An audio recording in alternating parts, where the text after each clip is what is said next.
میں عاشق تنویر شیخ آزاد امیدوار قومی اسمبلی حلقہ چھپن راولپنڈی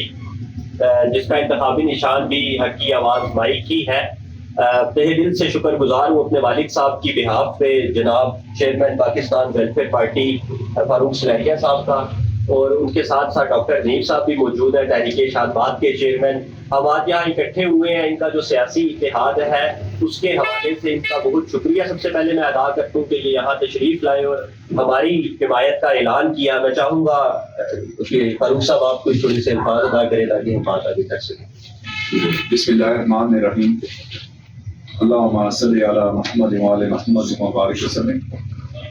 بڑی خوشی کی بات ہے آج جناب شیخ عاشق صاحب آزاد امیدوار این اے چھپن سے جو نوجوان قیادت ہے اور ان کے ولولے یا جذبے کو دیکھ کے ان کے والد صاحب سے میری ملاقات ہوئی ہمارا ایک، اور اس کے بعد پھر میں نے جیسا کہ ہماری پاکستان کے اندر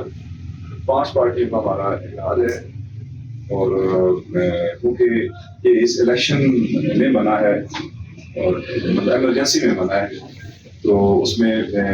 پاکستان ویلفیئر پارٹی اور تحریک اشاعت باد پاکستان ڈاکٹر صاحب اس کے چیئرمین ہیں، اور جناب پاکستان امن تحریک سے علی شیر صاحب سے چیئرمین، وہ بلکہ آج انہوں نے آنا تھا تو وہ نہیں آ سکے، سوابی سے وہ الیکشن لڑے ہیں، اور بلد امان پاکستان فلائی تحریک، اور ابھی ہماری ریسنٹلی ایک 5ویں پارٹی تحریک درویشاں پاکستان جس کے چیئرمین ہیں بیرسٹر کیا نام تھا، مجھے نام وہ علی شیر بھائی نے بتایا تھا، تو بھی امدی سے وہ الیکشن لڑ رہے ہیں پی ٹی کے سے۔ یہ ہمارا ایک نیا اتحاد سیٹ اپ ہوا ہے، اور ہم جیسا کہ ہم نے پریفر کیا کہ ہم جیسے کہ نئے لوگوں کو جناب اس میں سپورٹ کریں، جہاں جہاں ہمارے کینڈیڈیٹ ہیں وہ تو ہیں، جہاں پہ نہیں ہے تو ہم ایسے بندوں کو سپورٹ کریں جو نوجوان قیادت ہو اور اس ملک کی خیر خواہ ہو۔ اس لیے ہم نے جناب بہتر سمجھا، کافی سارے کینڈیڈیٹ کا آپشن تھا، لیکن شیخ عاشق کیونکہ ایک وکیل بھی ہیں اور ماشاء اللہ نوجوان وکیل ہیں، ڈیزرونگ ہیں، ایسے لوگوں کو آنا چاہیے۔ اور میری این اے چھپن کے ووٹروں سے یہ میری درخواست ہوگی کہ شیخ عاشق کو ووٹ دیں۔ مائک ان کا نشان ہے، مائک، اور ان کا نعرہ یہ ہے کہ یہ ہم حق کی آواز اس مائک کے ذریعے لوگوں تک پہنچائیں گے۔ تو بڑی اچھی بات ہے کہ ابھی جو ملک کی حالات ہیں اس میں ضرورت ہے ایسے نوجوانوں کی، جیسا کہ جنہوں نے پہلے اس ملک کو نقصان پہنچایا، ان سے یہ قوم باز رہے۔ میں اپنی قوم کی محنت کروں گا کہ جو آزمائے ہوئے ہیں اور اس ملک کے خیر خواہ نہیں ہیں، جنہوں نے اس ملک کے وسائل کو لوٹا ہے، ہمارے وسائل کو لوٹا ہے، وہ بھی الیکشن میں ہیں، اور ان سے آپ پرہیز کریں۔ یہ نوجوان کی عادت ہے انشاءاللہ، اور ان کے والد صاحب کی بھی بڑی شاید نیک نامی ہے، تو یہ اپنے والد صاحب کا کام میں نہیں سمجھتا کہ مستقبل میں جا کے دکھائیں گے، تو ایسے نوجوان کی عادت کو آنا چاہیے، اور پنڈی شہر کو جو ہے نا کہ اس نوجوان امیدوار کو جناب سپورٹ کرنا چاہیے۔ جی ڈاکٹر نیم صاحب پلیز۔ اعوذ باللہ من الشیطان الرجیم، بسم اللہ الرحمن الرحیم۔ جیسا کہ تعارف تو ہو ہی گیا ہے، پاکستان تحریک اشاعت باد کا چیئرمین مسانی کی حیثیت سے میں یہاں موجود ہوں، اور این اے 48 سے میں کینڈیڈیٹ بھی ہوں، اور بھی کچھ حلقوں میں ہمارے امیدوار الیکشن لڑ رہے ہیں، اور انتخابی نشان ہمارا چاقو ہے۔ تو یہاں اکٹھا ہونے کا مطلب یہ ہے کہ ایک ایسی نئی پارٹیاں، بلکہ بہت میں سن رہا ہوں کہ چھوٹی پارٹیاں، یہ چھوٹی پارٹیاں نہیں ہیں، یہ حقیقی ہیں۔ فرض کیا اگر آپ کے پاس 100 لوگ بھی ہیں نا نیچرل، وہ جینین ہیں، وہ خریدے ہوئے بھی نہیں ہیں، نہ انہیں کسی نے پیسے دیے، نہ انہیں کسی نے لالچ دیے، وہ خود ہمیں دیکھ کے سن کے ہماری بات کو سن کے آئے ہیں۔ تو ہم اسی حوالے سے جتنے ہمارے خیال ہیں، ابھی اپنا فاروق سلیحیہ صاحب بتا رہے تھے 5 پارٹیاں تو ہم الحمدللہ اکٹھے ہوئے ہیں، اس کے علاوہ بے شمار آزاد امیدوار ہیں جن کا ہمارا مائنڈ ملتا ہے، جو ہمارے ہم خیال ہیں۔